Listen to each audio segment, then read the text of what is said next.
ng bayan, maasahan anumang panahon.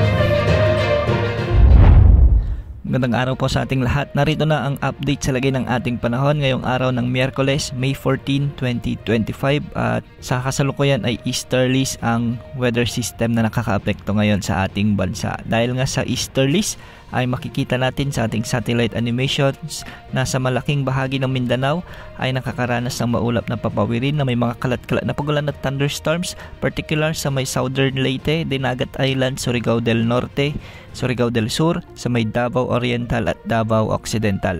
Pinag-iingat natin ang ating mga kababayan na nakatira dito sa mga banta o posibilidad ng mga biglang pagbaha o pagguho ng lupa, lalo na kung may mga katamtaman at minsan ay malalakas na pag-ulan. Samantalang sa Metro Manila at nalalabing bahagi ng bansa ay magiging bagyang maulap hanggang sa maulap din ang mga papawirin na may mga isolated rain showers and thunderstorms. Dulot pa rin ito ng easterlies. Hindi rin inaalis ang posibilidad ng mga biglang pagbaha o pagguho ng lupa, lalo na kung may mga umiiral na severe thunderstorms. Samantala wala ng epekto ang frontal system na nagdala ng mga pag-ulan sa Northern Luzon nitong mga nakaraang araw. At sa kasalukuyan ay magiging maalinsangan ang panahon mula umaga hanggang tanghali, ngunit pagsapit ng hapon ay posibleng makaranas ng mga kalat-kalat na thunderstorms ang ilang bahagi ng bansa. Ilan sa mga posibleng makaranas ng mga thunderstorms ngayong hapon at gabi: ang Ilocos Region, ang Cordillera Administrative Region, ilang bahagi ng Cagayan Valley at ilang bahagi ng Central Luzon.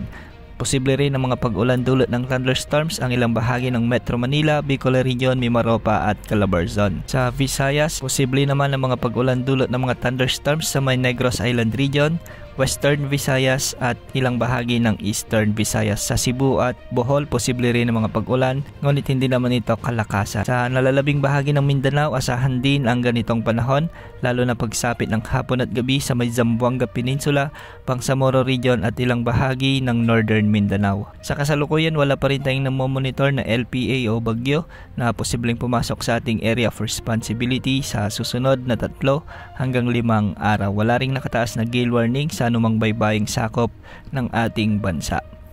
Yan ang update sa lagay ng panahon. Ito po ang weather update ng bayan, maasahan anumang panahon.